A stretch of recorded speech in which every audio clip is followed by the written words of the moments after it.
So this is Nicole Whitlock with eCom Sellers, and today we are going through your final session on Shopify and working through setting up your Shopify store, making sure your Shopify store is ready to rock and roll, and wrapping up session 8. So in the prior sessions, there was a lot of stuff that we covered. We went through and we created our Shopify account. We also went ahead and updated the sections of our Shopify store, figuring out which template we wanted to use, updated the sections, and then from there, made something is going on with my slides. I'm sorry. Made some adjustments to our by changing out the pictures, changing out the sections, changing the colors, putting in a header banner, all of that fun stuff has to do with setting up our store. And once we finished that, then we went through and finished the rest of the setup, which is everything that's under the settings section. And then we also looked at some of the other sections, which is like the header, the footer, and all of those sections. So we did a lot with our store to try and make sure that it was ready for today or make sure it was ready for use in the future. Now we're going to talk about how can we streamline or simplify some of the stuff that we've got going on with our store, or how can we automate it? I don't know why this is more complicated than it needs to be. I think this works now. All right, so I'm going to go ahead and show my screen. I apologize for the delay. I need a new mouse. All right. So this is session 8, our final session of the workshop. Again, at any point, you can stop me. This is an open session. This session is specifically for you. If you've got a store that you want me to look at, if you've got a store that you want me to help fix, if you want to add inventory to it, if you want to make adjustments to it, change your colors, whatever it happens to be, let's do it now. Or you can schedule a one-on-one session. It's ultimately your call. I just want you to have a successful store. I want your store to go live. I want to see you getting sales and having transactions happen. I want all of that to happen with your store. So with that being said, hopefully you watched the last session. Hopefully you finished setting up your Shopify store. Hopefully your store is live. We're supposed to, if we want, we can have a separate reviewing your store session. And I wanted to see what questions you have. So last week we did cover Shopify. We covered some other things as well. This week we're talking about hiring a virtual assistant, scheduling your business, and scaling your business, and your recommended tools. So what questions, before we get into this, what questions do you have? If you have any, please type them in the chat, and I am happy to answer those. I'll look for them throughout this session. In any case, hiring a VA, why do you need a VA? Why is it helpful to have a VA with your Shopify store? Well, for some of you, because some of the things that you do with your Shopify store is so automated that you may decide that you don't need a VA at all. If you're running multiple Shopify stores, maybe you do need a VA. You could have a VA to go and add inventory for you. You can have a VA check for sales. You can have a VA check to make sure that there's nothing wrong with your integrations. There's all kinds of cool things that you can do. And the great thing about Shopify is that you can create a separate login, an admin type of login for them, so that they can log into your store without being able to, drastically change your store without permission. So you can limit their permissions, limit their access, so you can control what they do and don't do, or can and cannot do to your store. And that's extremely to know.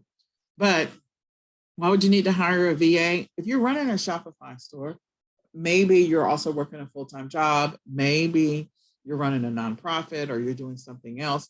And so you need to automate, or you need to multiply yourself. You need to have somebody take over some of the tasks that you don't have time to deal with, or maybe do some product research for you in advance. And so that's why you would potentially hire a VA to multiply yourself, to increase your profit margins, to do the things that you don't have time to do.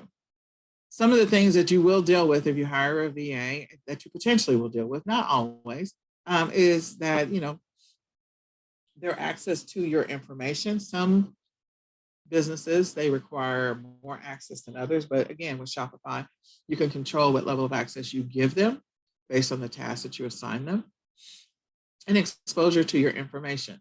So I don't know what's going on with the world, but there's just a lot of people that have decided that they just want to be, they want to engage in illegal activity and be scammers. I'm just saying, my son just recently got scammed this week, which is really crazy. In any case, you do want to protect your account, and you're not giving up 100% exposure to your account, but there may be some things about your account. So hiring a VA does have some limited risks depending on how or where you hire the VA. So you want to be aware of that when they're available. So if you have a VA that's in the US versus in another country, when are they available versus when you're available? How long is it going to take them to do something? Will it be done in the time in which you need it? Especially if you have time sensitive stuff that needs to get done in your business. Next one is your budget or the money that you have available. How much money do you actually have? So one of the strategies that I use when I'm about to hire a VA is I actually make sure that I have 3 months worth of income for that VA ready to go before I bring them on board. The reason I do that is because I don't want anything to disrupt the momentum that hopefully we're going to get by working with a VA. So in this example, I will pick certain windows in which I know my e-commerce sales are going to go up significantly. And I will siphon off money out of my business during those windows based off of increased sales and profits to prepare for hiring a VA. An example of that is during the summertime, sales from the summer, and also back to school. So we know that there is a spike in sales around the time of back to school, depending on which products you decide to sell. If you're not selling any back to school, you might experience a little bit of bump in your business because you have more people online buying anyway during that window. But in any case, you might experience a little spike in sales. I siphon off that extra money. So if I end up getting an extra $200 or $2,000 in sales, I'm going to put that aside. With $200, I might be able to find a VA in another country for $200 working full time. I might. Maybe they work part time. I might. Or with $2,000, I can actually do more. So I would siphon off money from January, February, sorry, not January, from May, June, July, or June, July, August, so that I can hire a VA to work in my business for 3 months and not have to worry about my ability to pay them. Because that's one of the most stressful things is when you're trying to build momentum in your business, you're concerned about, do I have the extra money to pay this VA or not? And you may not. That may be one of your challenges. And so taking extra money, maybe it's little by little, maybe you expand that over 6 months, but little by little, you put aside some extra money to be able to cover a VA for a period of time. I can tell you, like I said, in some countries, you can hire VAs for $200, $300, $400, and they work full-time hours for you based on the country in which you're hiring them from. Whereas in the US, $200, $300, $400, you might get a person that might work maybe 5 hours a week in your business. So you won't get the same amount of time that they work in your business. But again, if they're in the US and maybe they're near you, they're in your town, or maybe you've hired a high schooler or whatever, then it may make you feel more comfortable with what the work that they're doing. So you got to figure out what your budget situation is. And then your expectations is part of that challenge. So hiring a VA to do what I would consider specialist work or something that's more complex or intricate, and you're hiring them at an extremely low rate. So knowing what kind of employee that you're getting is important. When you hire someone at a lower rate, you may possibly just get what's called a doer, somebody that can do simple tasks, and that's it. Nothing else, nothing complex, nothing hard. So an example of that would be filing some stuff for you if they were physically in an office, or having them just go and run your reports. That's it. Just run the reports, download them, put them in this folder. That's it. Nothing else. Nothing complex, nothing hard. If there are a bunch of mundane, routine, repetitive tasks that you're doing in your business, a VA could take that over, and paying them at a lower wage to do simplistic work is okay. Then you have the next set, and this is just my definition of what I call them. I call them thinkers. These are people that can do the work of a doer, but they can also think about some of the tasks. You can give them a little bit more responsibility, a little more complex tasks, activities to do in your business. You have to evaluate what you're doing in your business to determine what it is you need them to do for you. Okay. And then a specialist. So a specialist is someone, sorry, it is raining and everything is budding outside. So a specialist is someone who has a specific set of skills, and those specific skills are designed to help you do a major task or a task that's going to impact your bottom line.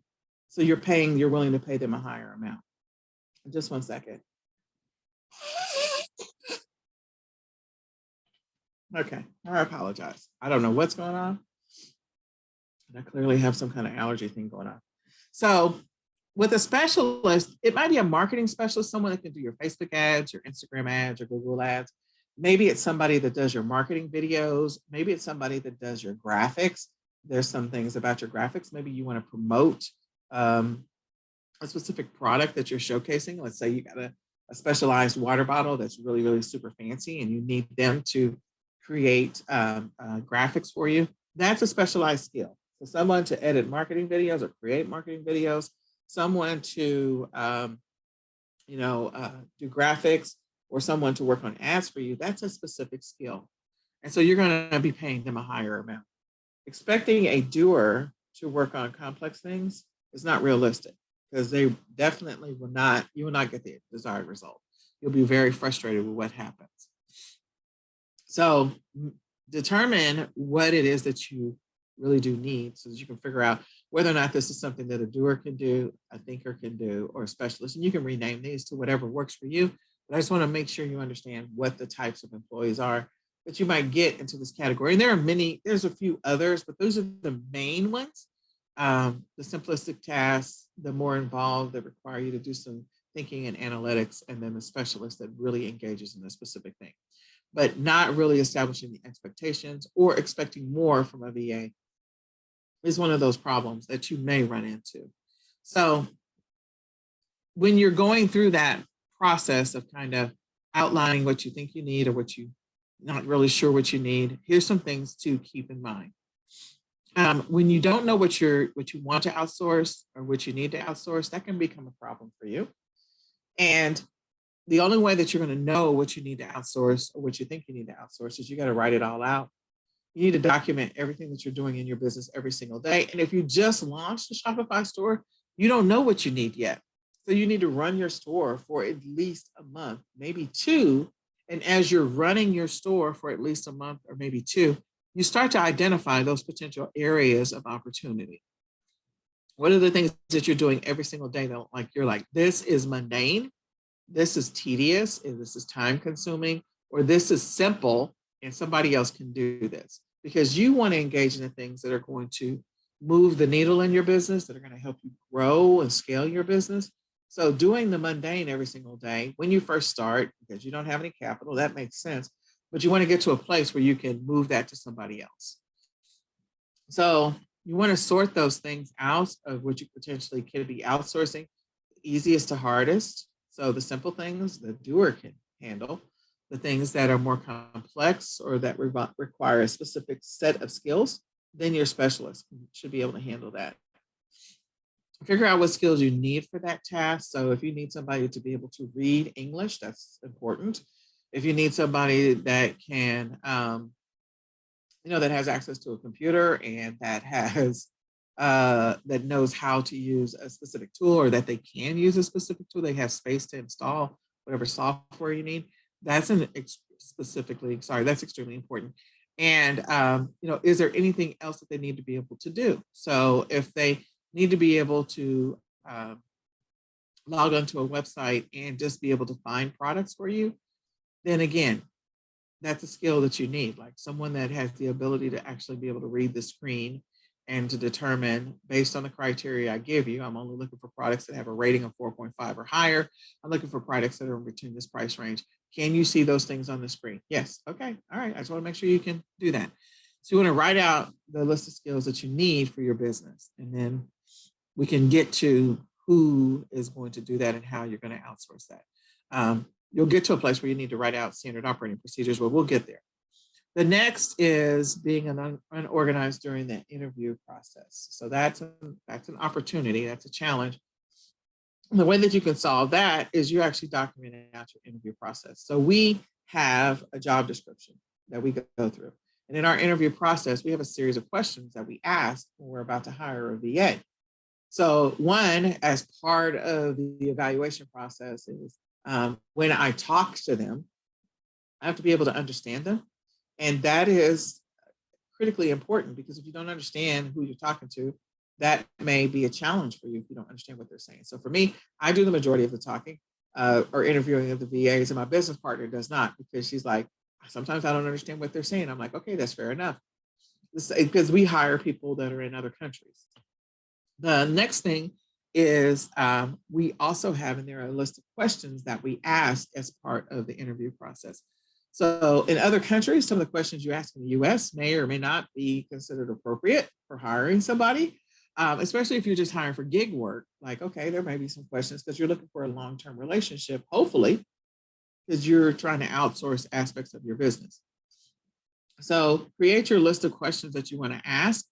Create the list of things, the criteria that you have for this particular person.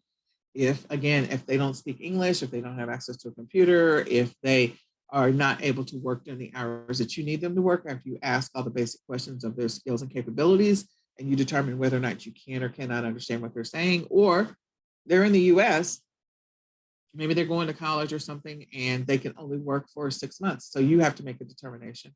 But during the interview process, you should be asking questions so that you know exactly what you want to use this person for the next 3, 6, 9, 12 months. And then whether or not they fit the criteria to be able to work for you that long. Hiring cheap and expecting everything. So that was the thing that I pointed out earlier. Hiring a doer and thinking that they can create your Facebook ads for you. That's never going to work out for you unless that person had those skills already. If they know how to create Facebook ads, that's different. If they know how to create a Facebook post, that's a completely different skill than creating Facebook ads. Because Facebook ads require you to, do some keyword research, do some analytics, being able to understand how the Facebook ads tool works, versus creating a Facebook post that's text and an image maybe, or text and that's it, or text and a video. And so all they have to do is have admin rights to your page to some extent, or publishing rights. Not establishing expectations. So in the interview process, when you ask them, like, how many hours per week would you be able to work? And they tell you, and then you say, okay, now I need to be able to meet with someone between this time and this time. Would that be a problem for you? Yes or no? Do you have a full-time job? Yes or no? Like in the other countries, they may already have a full-time job. So if you say there's going to be things that I need you to get done on Tuesday or Wednesday, are you going to be able to meet that? Well, if they're working a full-time job and they're also taking care of their family, that may or may not be realistic. If you hire someone and the only time that they can really work in your business is Saturday and Sunday when they're not working their job, is that suitable or satisfactory for you? If it's not, then don't hire them. Even if you like them, maybe you can find something else for them to do.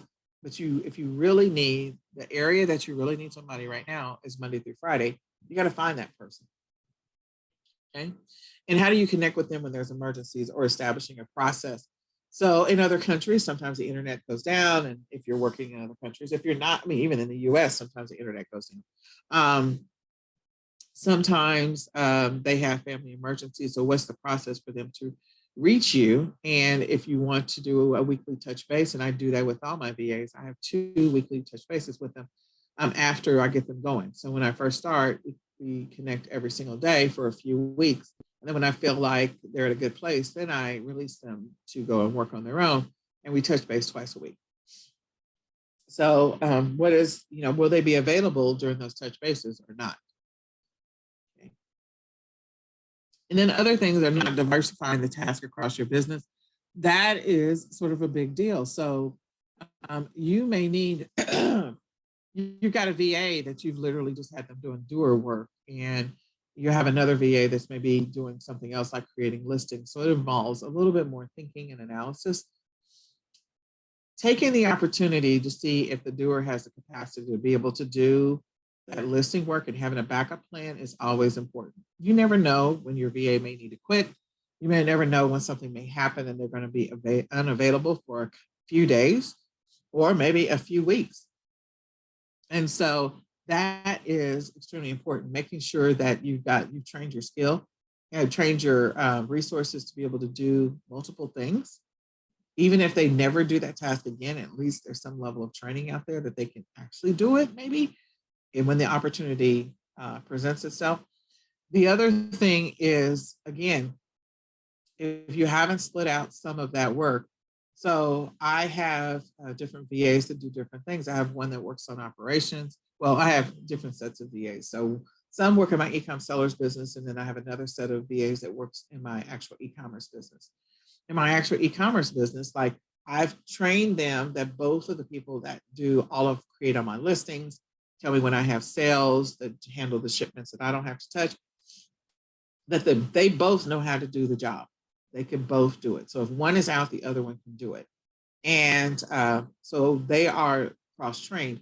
Whereas on the ecom seller side, there's not a lot of cross-training. And we figured out really fast. I mean, I knew that I had an exposure. I just didn't know it was going to happen that fast. So we had a game plan to cross-train, but we never really cross-trained. So that created some problems for us over the last, I don't know, 3 months, 6 months, which is a big deal. Very, very big deal. So we're trying to fix that problem by making sure that, okay, let's make sure that we have some overlapping tasks, make sure that different people know how to do it, that we have standard operating procedures if somebody else has to pick it up, and we have a backup person to be able to do some of that work. Not setting up your VA correctly, making sure they have access to the tools that they need. They have access to your login ID and password spreadsheets. They have access to your Google Drives. They either have view access, edit access, whatever you need them to be able to have. They have access to your accounts that you need them to log in and do analysis on. So some of the accounts you may have, they don't, like they're not anything that's an at-risk account. An example of that is maybe you have a keyword research tool that you log into, because knowing keyword research and having tools to be able to help you with that sometimes is important depending on what you're selling. And so if you have access to a keyword research tool, your VA can't do any damage in your business by giving them your login ID and password. Like all they're doing is, all the tool does is bring back keywords and that's it. So that's one that I don't worry about. But something that's more intricate, like a Shopify account, that's different. I want to make sure I limit what access they have. And I want to make sure they do have access, but I want to manage what access they have. So we might do a working session to make sure that I granted them the access that I wanted to limit them to. Not allowing your VA enough time to get up and going or get set up. So spending a week with your VA, not really a full week, but 30 minutes Monday, Tuesday, Wednesday, Thursday, Friday. So you spend 30 minutes each day, you give them a task at the end of the day, you double check it the next morning. And then you do that maybe for 2 weeks and you say, okay, now you're ready to go. Well, they may not be 100% ready to go because, as you know, with e-commerce, you never know what kind of issue may arise. Customers, there may be a fraud claim. Customers may, the product was shipped and it's damaged. And so if you don't have like as many of the scenarios documented that you want this VA to be able to address for you, then they're going to come back with questions. And then you're like, why are you asking me questions? We did the training. Well, here's the deal. They're running into a new scenario that you didn't cover, or maybe you only covered it once. So allowing your VAs some grace and mercy. I kind of go through a process of replication of 3 or repeating it 3 times so that when I train you the first time, we'll go through it. I know the first time you didn't get 100% of it. Maybe you only retained 10 or 15%. Second time we go through something, okay, you should be up at the 50%. It should start to sound familiar. Third time we go through it, we're at least 80 to 90%. If you don't have it at this point, you may not be a fit for this job. So giving them enough time to learn how to do something in enough detail, including as many scenarios as possible, versus just some high-level quick training, and it's not covering all the possible scenarios that they might run into. So then you're back to, well, why did I hire them in the first place? Because they're like, I have this question. Oh, you didn't cover that with them. Oh, I have this question. Well, you didn't cover that with them either. I have this question. You didn't cover that with them. Why don't you just cover as many things as possible so you don't have to come back to this stuff? So save yourself some stress and some time. Not listening to your VAs. This is so important.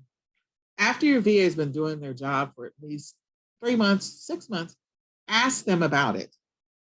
Ask them what they like about the job, what they don't like about the job. Maybe they see some areas of opportunity, some areas of improvement. Because you have been selling for a while, there are some things that you've probably been doing. I've been selling indirectly since 2008, directly since 2014. And I'm like, there's some stuff that I do on autopilot and I don't think about it at all. And so when your VA is going through it, they have a fresh set of eyes. They're going through it and they maybe see opportunities where they could cut the workload in half or maybe increase your profitability or improve your profitability, increase your sales. And you can't see it because you're in it every day, but they have now learned it fresh from scratch based on what you told them. And maybe you gave them some additional tools, like maybe you bought a training program and you tell them to go through it. And they discover some opportunities that you would have otherwise missed. This is a blessing to you and your business.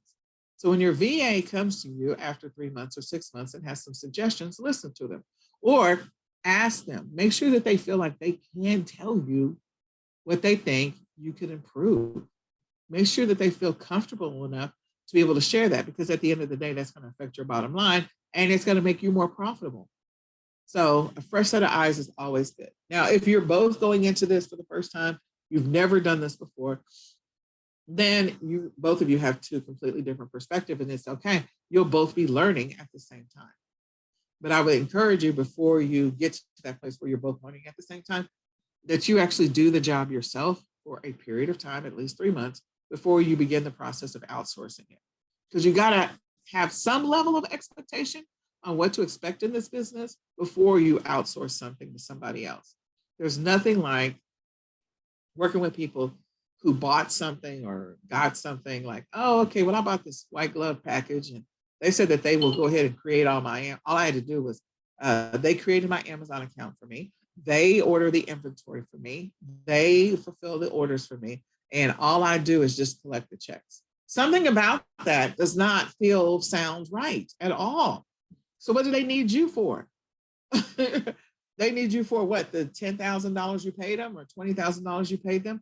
Why do they need you at that point? They could have done this on their own. So why do they need your name and the name of your business and the name and your address and your tax ID if they're going to run 100% of the business and you're never going to touch it? So first of all, I'd be suspect about that. But the second part of that is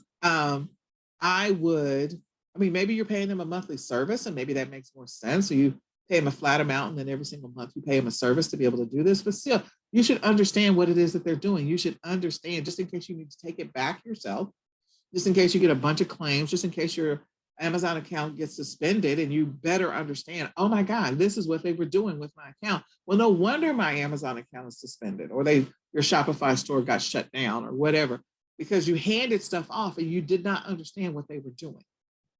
So run it yourself for at least 3 months so you understand the business. And then if you want to hand it off, then you can do periodic audits and say, okay, that does not make sense to me. I don't understand why you're doing it this way. Okay. And then last, not sharing your vision for your business, how you want to grow, what you see your business happening in your business. So if this is a long-term relationship that you're trying to establish, and maybe you're going to open up other Shopify stores or you're going to scale other platforms. And maybe this is going to be your main VA that's going to help train your other VA. So you have an army or an arsenal of people to help you run your business. Then you should share your vision so that they can see where they fit into this and they can see how they fit into this. That is the great thing about this business is, if you find some VAs that are dedicated and committed to the work, there's nothing you can't accomplish together. Nothing. There's nothing you can't accomplish together. So having a vision for the business and then sharing that with them, that way they know where they fit into the pie. So that as you're stepping through the next couple of phases of your business, again, they will potentially find opportunities to streamline it, or they'll be more willing to sacrifice. Like if you're trying to meet a deadline of a major product launch, then they'll be willing to sacrifice some of their time, extra time, to be able to help you get that thing done because they see where this is going to go in the future for them. So if you have some major product ideas that you want to launch with your Shopify store, long-term bigger picture, a VA could help you on that journey. Otherwise, you're going to do it yourself. If you have the available time to do it, then go ahead and do it. But at some point, you may decide you want to hire a VA. So how do I get started with hiring a VA? The first one is to write down everything you do, which was step one of the previous process. You got to write down what you're doing in your business. And again, if you don't know, run the business for at least 3 months and start writing it down every single month. At the end of January, write down the stuff you did in the Shopify store. February, write down the stuff. Well, you probably should write it down at the end of the week so you get a more accurate listing. But write down what you're doing in your Shopify store, things you're doing over and over again. Start giving it a rating. Like, this is easy. This one is a little more difficult. This is hard. Whatever it happens to be. So as you write these things out on a list and you write down, these are easy, start lumping them together. These are my 15 easy tasks. These are my more involved and require a little bit more thinking. So these are my analytical tasks. These are my hard tasks. Like, I struggle with Facebook ads. I struggle with creating videos, whatever it is, so that you can start the process of separating out the tasks that you need done. But you got to write down what you're doing. So write down what you're doing first. And then from there, start, right? And once you have a process around what you're doing, then record a Loom video and write it out in a Google Doc. So you can, I love Google Docs because they're free. They're absolutely free. So you get a version of Word in Google, you get a version of Excel spreadsheets in Google, you get, so all the Microsoft products like PowerPoint, all of that stuff, you get all that in Google. So you don't need to pay for that software. It's absolutely free. Save yourself some dollars. And use the Google Docs to write out what you're doing. So once you figure out what you're doing, you write out the step-by-step instructions. Step 1, I do this. Step 2, I do this. Step 3, I do this. Record a Loom video stepping through the instructions you just wrote. You'll find holes when you do that. And you'll also find opportunities to insert stuff that you previously missed, so that way your VA has as much as possible of inclusive instructions as possible. I'm not going to say they're going to be 100. You're always going to come back. It'll be working documents, and you may have to re-record your Loom videos in the future, re-record them. Next, the thing you want to do is you want to go research the VAs. So VA, virtual assistant, am I using a service? Am I hiring an individual? So inside the service set of companies, there are service sets like Upwork and Freelancer and Fiverr and online PH.jobs. That's one set, and we use Emphasize as well, so that's another service. So with Emphasize, you can give them 20 simple tasks, 30 simple tasks. They'll charge you a flat rate every single month for those 20 or 30 simple tasks. The task cannot exceed 30 minutes. So that's a service that we hire, that we use to be able to do simple tasks where they don't exceed 30 minutes, more than 30 minutes per task. An example of that, it's like, I don't know, checking the voicemail, checking the email. So maybe that's a task that like, I want to outsource that. I'd rather do something more complex and involved, like product research for my specific niche. So I'm going to go outsource checking the voicemail and email to somebody else. You could hire a service like Emphasize, just go do that. It is per task. So if you want them to check the email and voicemail Sunday through Sunday, then that's 7 individual tasks. If you want them to check the email, Sunday through Sunday, that's 7 individual tasks. So that's 14 tasks a week. So you just want to make sure you know how this is going to go, okay? Versus if you hire somebody through Fiverr or Upwork or Freelancer and say, okay, I just need someone to answer the phones. Well, those services may not be the one because they can probably charge you a little bit more. So maybe there's another answering service type of, or an administrative type of service that you can look into that's going to charge you a little bit less. So that's just an example of, let's figure out how you need to work this and slice it up. The other thing is like with Upwork and Freelancer, you're going to find some of your specialists in there, people that can update your website. Maybe there's some things you want to enhance about your Shopify store. Maybe you want them to edit some images for you. Maybe you want them to update your logo. Whatever it happens to be, those are specialist types of tasks. And if it's a recurring thing that you need over time, over and over, then you probably want to hire somebody to do that recurring specialist type of work. But if it's a one-time thing, it's a one-time gig. And so you're just going to hire somebody to do that thing and then they're done. There's also services out there that will help you with creating videos and will help you with creating graphics. So one of them that we use is Floxy. Floxy is one of them.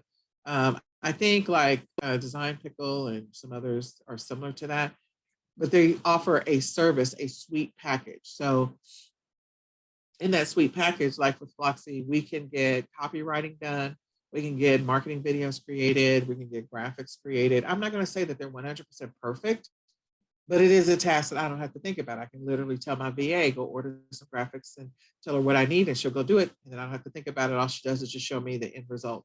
I don't have to write it up. I don't have to any of that. Somebody else is doing that task. And all I do is approve the final product. So she pre-approves it and then I approve it. So something to think about for those higher level tasks instead of paying individual like Upwork, Freelancer. When you start to lump together everything that you need done, a service might make more sense than an individual. With Upwork, you have to find a person or a freelancer. They're still services. They're just different types, structured different types of services. And then onlinejobs.ph and sites like that or FreeUp is where you get a dedicated resource that's going to be working with you for a period of time. Maybe you're looking for a long-term relationship. It's a long-term, setup. So they're going to be working with you for several months or, a couple of years. This is what you want to do. So you plan on growing your Shopify store. Maybe you're starting off with candle making as your first thing. And then you're going to move to scented candles. And then maybe you're going to move to, some other types of combination in infused essential oils candles and then healing candles. And like, you're really going to blow this out with your Shopify store, making soaps or whatever it happens to be. And so you're looking for somebody that's going to stick with you through the growth of that business as you expand into different markets and different ways to do different things. So maybe you go from, candles in a jar to little tea candles to the tall ones, I forget what they're called. But anyway, all of those different types of candles that could be made, candles for Hanukkah, candles for whatever, like you're really going to take a deep dive into the candle business. Then hiring somebody through onlinejobs.ph, you have to keep in mind that they are going to be working for you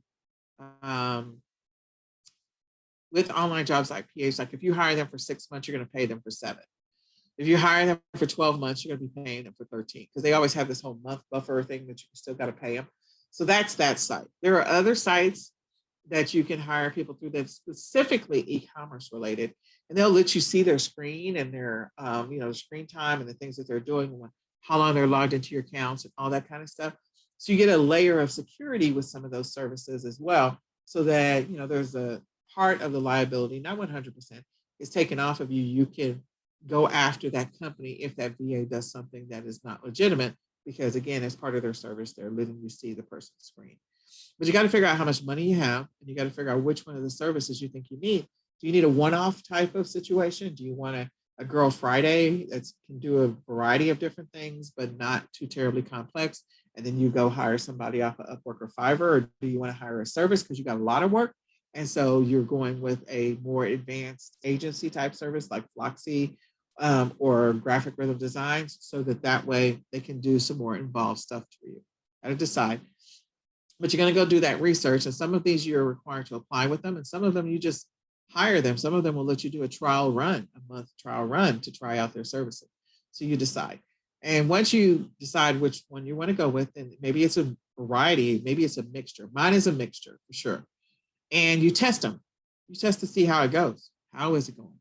And once you test them, maybe you give them a simple test like, I want to hire somebody to do some product research. So maybe the product research is you're asking them to go to these 20 websites and find you 5 products from each website that is selling for a higher price on, I don't know, Amazon than it is um, uh, on that particular site. So maybe you're having them go to Walmart and find 5 products that are selling for a higher price, maybe in baby on Amazon than they are there. Or maybe you're having them, because you have a Shopify store, maybe what you're doing is you're having them go find you some more wholesale suppliers, wholesale manufacturers in the US. Find me 5 wholesale manufacturers in the US that I can buy my wholesale products from. And so you have them go find you those. Now, the VA that comes back, the potential VA candidate that comes back and gives you 20 instead of 5, that person, and you validate that those are legitimate on the list, that's a person you probably want to have further conversations with. The person that brings you back exactly 5, I may not be interested 100% in them. It just depends on what the quality is of the stuff that they brought back. Maybe they gave you some ones where you actually have the potential to have a higher profit margin. That's a skill. Like, okay, you actually did a little bit more research than what I asked for. So look at the results, determine whether or not this person is a fit or not a fit, and then go through the next step in the process. If you want to hire them, maybe you hire the top 2, and then you figure out between the top 2 which one you want to keep long term. But you got to have the money for it, so just make sure you have the money for it. And in what you hire them, monitor what they're doing for the first month, 6 months, 6 months and 9 months. So when I say the first month, like I will probably touch base with them for the first 2 weeks, at least 5 days out of the week. Then the second 2 weeks of the month, I might cut it down to 4 or 3. And then after that, I'm going to just move to 2 touch base a week. They may be long touch bases. They may be an hour long where we're on. I use Google Meet now. I do have a Loom account. I have a Zoom account. I have a StreamYard account. And we used to meet on Zoom. We don't anymore. We meet on Google Meet because Google Meet is easy. You have a mobile app for it, and you can also share your screen. And I have an account where Google Workplace where I can record those sessions. So it saves me a little bit of time. But monitor them for a period of time. And then at some point, when you feel like they've got the job, then maybe you touch base with them once a week, or maybe you touch base with them twice a month. It just depends on what it is you have them doing for you. Depends on what you have them doing for you, but establish a process. So some of the things that you could have the VA do for you. Product research, I've mentioned that before, creating listings. Maybe they're using your tool to import products based on your criteria and based on the websites you asked them to go after. Maybe you have them import stuff into your store. So they maybe put it into a holding pattern and they say, okay, I've given you 20 things that you can potentially sell based on the criteria you gave me. This is the rating for the thing. This is the shipping time for this thing. Here's the potential profit margin based on the research I did. Here's the keywords that are hitting it. This is the demand based on the Google trend. Like you can give them all of that, depending on if they're a thinker, and they could find some products for you. So they can do the product research. That's all stuff that takes a bunch of time. Everything I just rattled off takes time. So have somebody else do that for you. So you don't have to spend that time doing it. They could come up with some private label ideas for sure. They could do some keyword research for you for sure. Maybe they create designs. Maybe your Shopify store is a combination of print on demand and physical products. So maybe they can go ahead and do some designs based on the products that you're selling. So if we go back to the candle thing, like, okay, they could create some t-shirts and some hats and some bags for those people who love candles. Or maybe yours is a coffee store. So you got all kinds of coffee hats and t-shirts and socks and whatever else. And so figuring out what you're doing, they could go do some research on print on demand opportunities and help you with designs, and then present those designs for you. And then they could go and upload them to your Printify, Printful, whatever you decide to use, Redbubble account. Create websites. So I just hire out somebody to do that whole website side of it. And that's a website. That is not a Shopify store. So in my Shopify store, maybe you have a person that's a backup resource to help you with the things that you don't understand in Shopify, or the things that are more complex. Like it takes you 30 minutes to do it, but it takes them 5 minutes or 3 seconds. I'll give you an example. I have a ClickFunnels account. I've been working with ClickFunnels now for 4 years, and I like ClickFunnels a lot. There are still some things, because I don't work in it every day, meaning design in it every single day, that when I do it, it takes me like an hour and a half to do it. When I reach out to my buddy over in Pakistan, which is the same guy I've been working with for 4 years, it literally takes him less than 3 minutes to do something that takes me 30 minutes or an hour to do. It annoys me to no end. But again, he works in the tool every single day. So he's figured out the shortcuts. So maybe you find a buddy that can help you with the things that take you longer to do in your Shopify store. But for website updates, we do have a website for eCom sellers, and I outsourced that to somebody off of Upwork. I hired a person. They went in, they did the development, they modified the pages, they set up the design for me, and so I use them.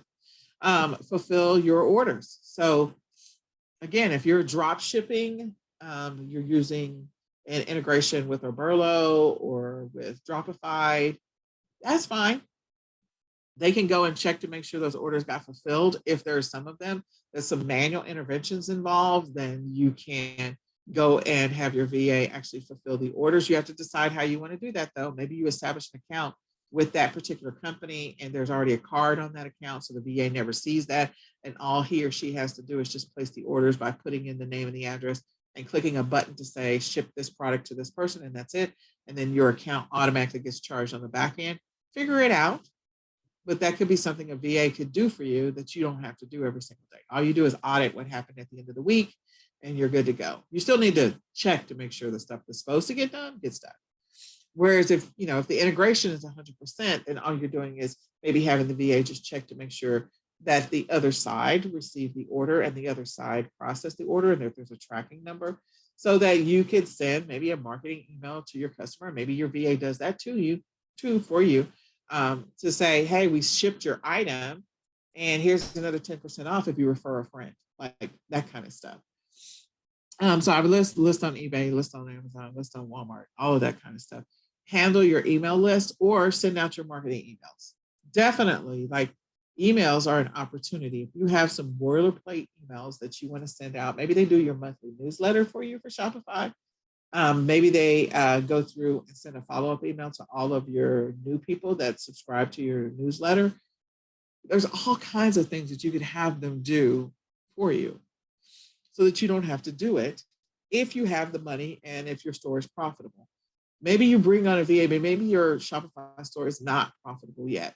And there's some things that you could do, but because you're working a full-time job, you don't have the bandwidth to do it. You should be doing a little bit more email marketing, but you don't have the time.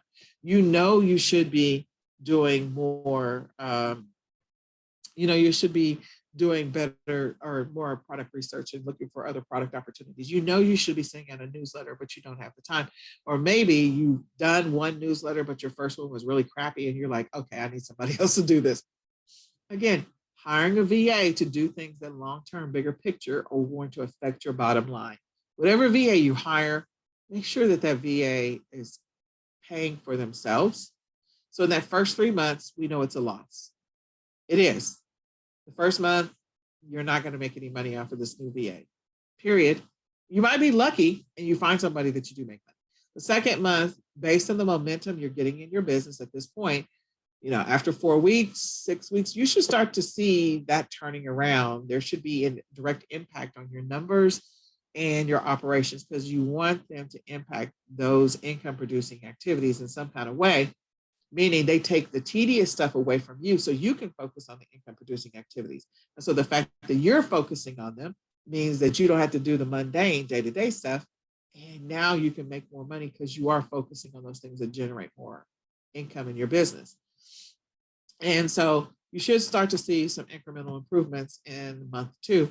And then month 3, you should really, there should be an impact to where hopefully they are paying for themselves. Whatever the service is, if you're hiring a service or an agency or the individual, they should begin the process of paying for themselves in at least the first 3 months. If they're not, there's something either wrong with your business process and your documentation, and you need to revisit it.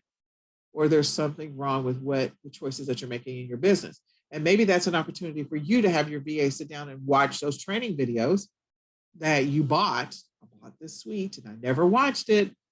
Go watch it. Tell me what you learned. Give me the Cliff Notes back so that I can implement some of the things that they told me was going to impact my bottom line. So I hope that makes sense. Does that make sense to everybody? What questions do you have around that? Does that make sense? Say yes or no.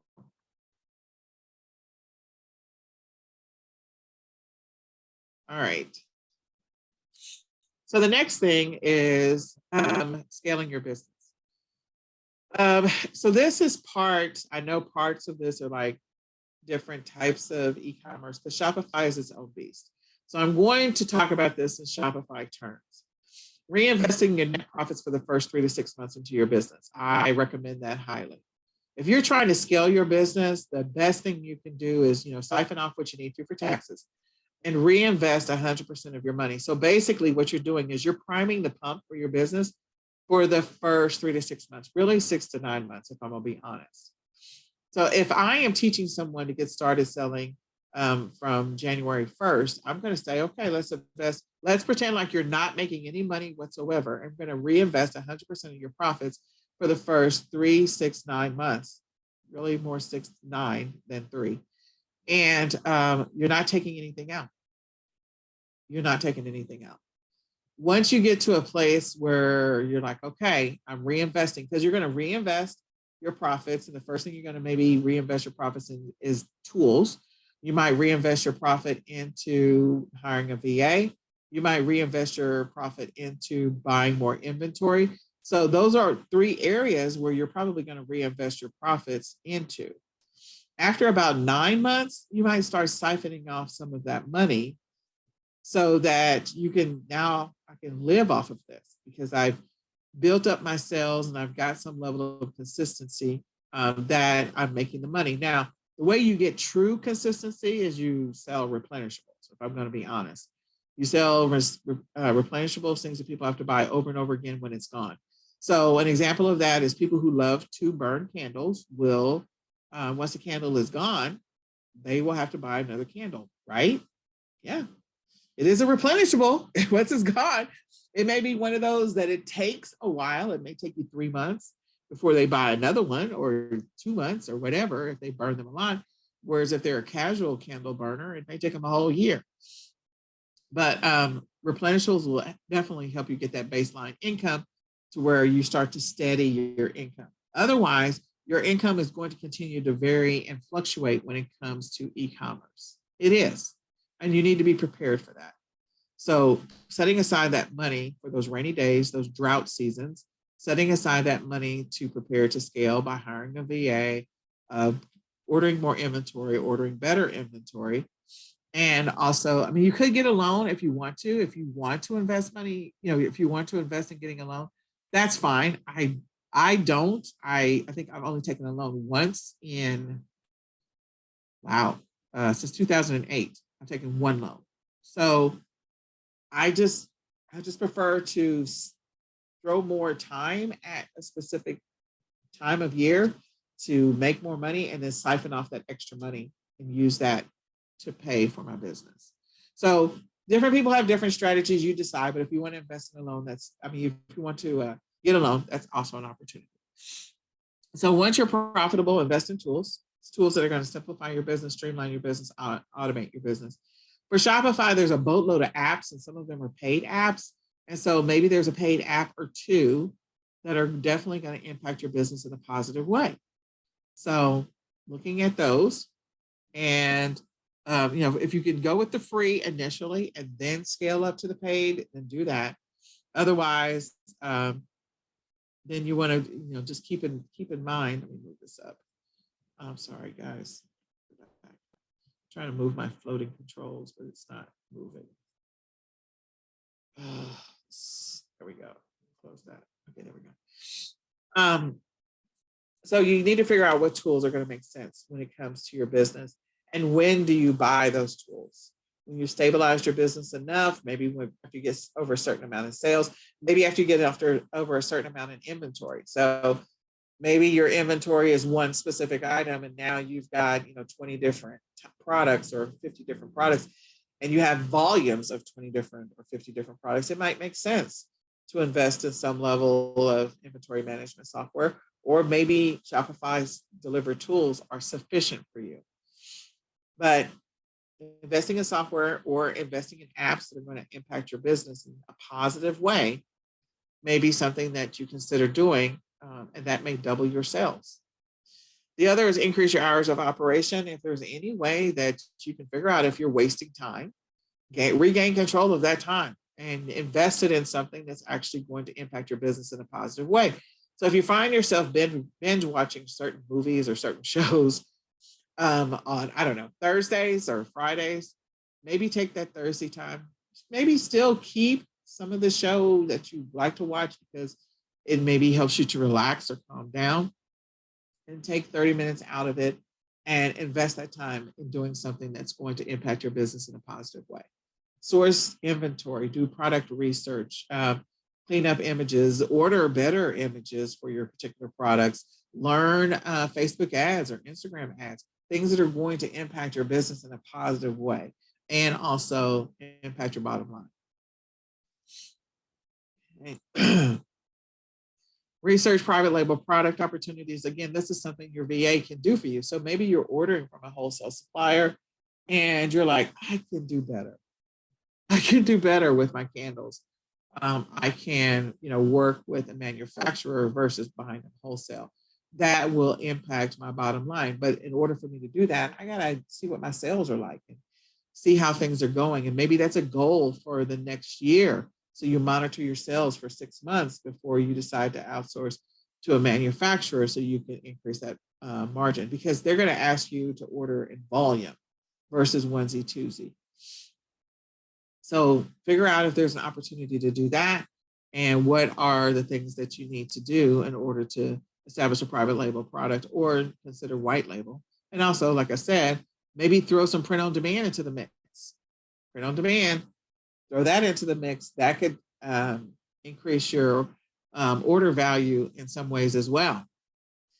Create or concentrate on your niches. I said create, concentrate on your niches. We specifically talked about candles. I've also mentioned coffee. There's so many Shopify store opportunities. So maybe launch a second Shopify store on a topic that you know really, really, really, really, really, really well. So I know a lot about autism and special needs. That's another store that I could launch. So I could have my Shopify store that I launched for my candles or whatever I launched. And then I could have one that's specifically focused on autism spectrum, toys, therapies, whatever. So concentrating on a niche or maybe changing your store or figuring out how to incorporate that. So I could combine the two and say, I have a whole sensory section in my selling of candles. So I'm selling regular candles and these essential oil candles. And I have those candles that are for those that are sensory sensitive or to help with stimming, or, these are the ones that are infused with autism related essential oils, whatever it happens to be. Now I've niched down. I'm not only getting my regular essential oil buyers, but I'm also getting the ones that are interested in, not essential oil, candle buyers, but I'm also getting the ones that are interested in autism related candles to help their kiddos. Then diversify or sell on multiple platforms. Definitely an opportunity. The great thing about Shopify is you've got all these lovely integrations that are already there. Integrations to other platforms like Etsy and Amazon and Google Shopping, Bonanza, eBay, Walmart, all of these other amazing platforms that you can sell on. So the integrations are already there, including over to Pinterest, sending it over to Pinterest. These are all opportunities to help you scale your business. So don't overlook those opportunities. Okay, so optimizing your ROI. Parts of this is not going to apply to you at all because some of this is retail arbitrage and online arbitrage related, but a couple of these may apply to you. So liquidations. Maybe there's a liquidation for a store closing and you can get a giant pallet of a whole bunch of candle related stuff that would have been sold in a candle store, or maybe somebody is liquidating their candle supply. So you could get a great deal on some inventory there. And so buying it at a lower price as you're working to scale.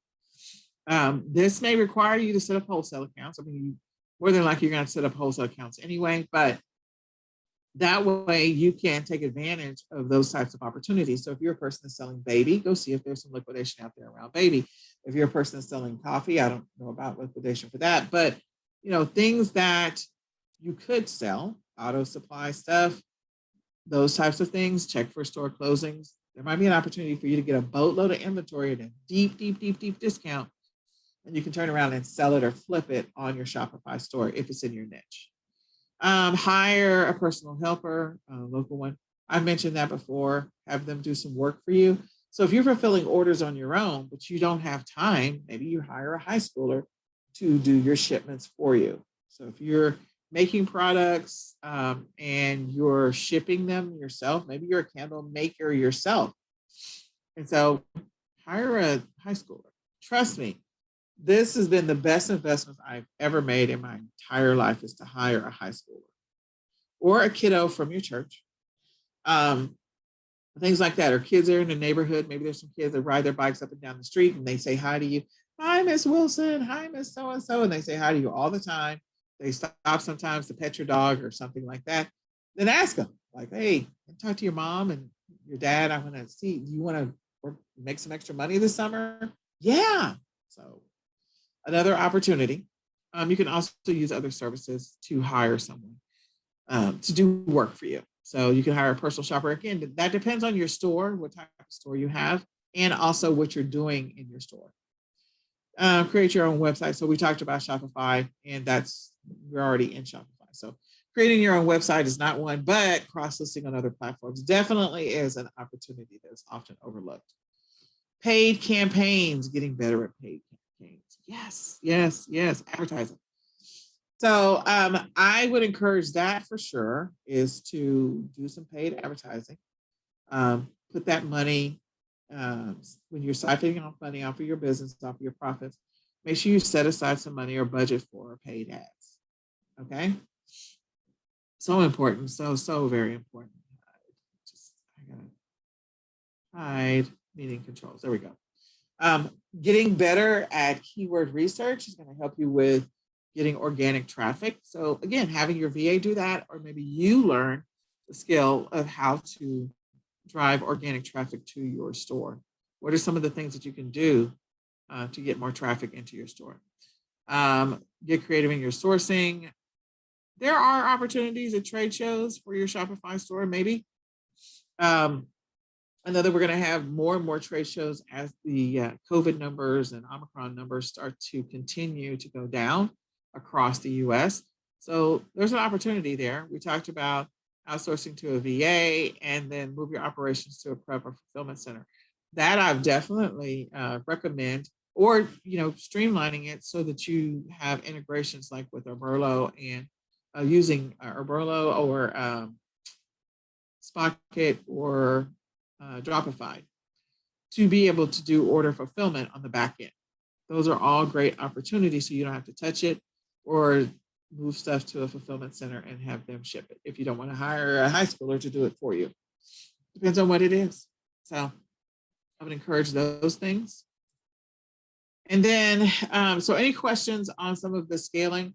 There's all kinds of marketing opportunities. I think we went through marketing in session 6. I think it was session 6. So we talked about marketing in detail and some of the things you can do in your back office. I'm actually going to give you a checklist of things that you can do to improve your marketing. Some of it is paid and some of it is organic.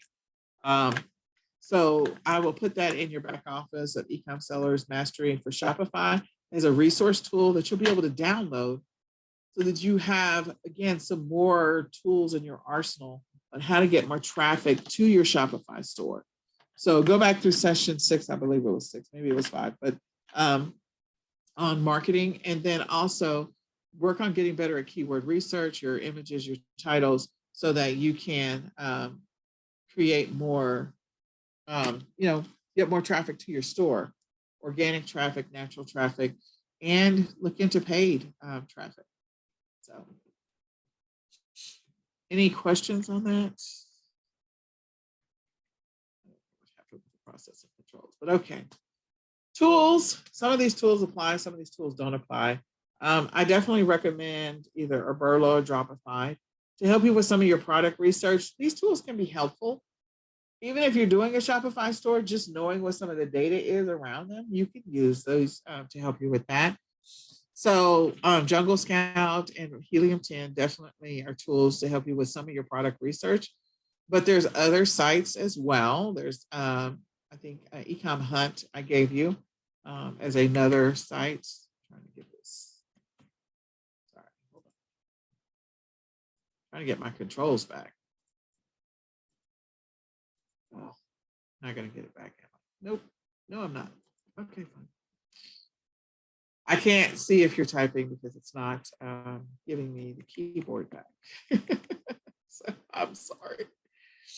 I'm sorry about that. But I will figure it out here in a second. But in any case, outsourcing, if you're shipping yourself to a fulfillment center, that's always an opportunity as well. One of the others I would also look into to help you scale your business is look at subscription boxes. That's recurring income. So maybe candles is your jam, and maybe there's some things that are complementary to candles that you could sell as a bundle. Maybe you have a surprise candle scent every single month that you ship out as part of the subscription. Like there's so many opportunities with subscription boxes these days to figure out how to make this work for you. And maybe one of the things you do is you check out local places. We went to our local flea market last weekend or the weekend before last. And, I'm going out there to go look to see what vendors they have and maybe building a relationship with them if they are doing homemade stuff. So maybe you have a set of candles that are manufactured, and then maybe you have some that are homemade, and that's part of your subscription box. So you have a combination of the two. You have the scent of the month, or you have the candle of the month, and you're working with someone on some handmade candles. So it's a whole partnership, and it's part of a subscription box. So I wanted to mention that as part of your potential solution as well. But look at some of these tools. There's other tools. Also look at the apps. Look at the apps that are in Shopify. We went through the apps in session 4 and 5 and maybe part of 6, and see which apps you think that are going to impact your business and help you in your business. In addition to that, there was a great session that the Shopify Queen did in the eCom Seller Summit. I do want to mention that. It was, the summit was February 21st through the 24th. Great session. And so go and look at that session that she did if you bought the All Access Pass, because she had some additional things to say. A lot of the stuff she said, she kind of consolidated what I had in this 8-part series down into an hour-long session. So it's straight to the point. So if you don't have time to go back and watch all the sessions, that one's a 1 hour, and it's covering all the same stuff that I've already covered, but she just consolidated it into a 1 hour slide. And so it doesn't get into the weeds and the details, but it's there. So I do want to encourage that. And then if you want to set up a session, a one-on-one session with me, so we can look at your store and we can look at, make some adjustments to it and change it. I am encouraging you. I am open and available to you. If you want to, I'll say we can do 2 sessions, 2 of them. Let's get your store up and running. Let's fix your store. Let's get your store live. Let's get it profitable. What's happening in your store? What needs to be tweaked in your store? What kind of updates do you need for your store? So let's make it happen. The 2 of us, let's get this going. You can schedule it at Calendly/eCom Sellers Academy /20 minute. And I am happy to help you. I really am happy to help you. So I think that's it. That's all. That's everything that we have for the session. And I don't know whether that's a series. That's a series. Lord have mercy, help me. Be consistent in your listing. I would say invest in the VA. That's definitely something that's going to help you. Let me see if I can get this control panel back somewhere so I can see what your questions are. Change this from series. So let me see what we got here. It's already live. Join. Okay, I'm not going to launch it again. I just need the control panel back. So I can't see your questions. I don't know why it is not responding to me. Not reading. Okay, fine. There it goes. Got it back. Took forever. So what questions can I answer? What information can I help you with? What can I do to help you in your business? Do you want to share your Shopify store now? I'm happy to help. Okay. Well, if you decide that you want to share your Shopify store, great. I am happy to go through and look at it. And don't forget, you're going to have some resources in your back office for eCom sellers mastery for the Shopify course. So go and check those out. We're going to have a checklist for organic traffic. We're going to have a checklist for marketing. We're going to have a checklist for increasing your order value, some strategies for increasing your order value. All of those are designed to help you to get the results that you want to get in your business. So I hope that helps. All right. Well, with that being said, I would love to see your store. So I'll just wait until you guys schedule your sessions. And we are going to say goodbye for now, guys. I hope this was helpful. And when we host the Shopify workshop again, you're welcome to come back absolutely free. You have lifetime access to it. So every time we teach it, you get to watch and join in absolutely free. Okay. Goodbye for now.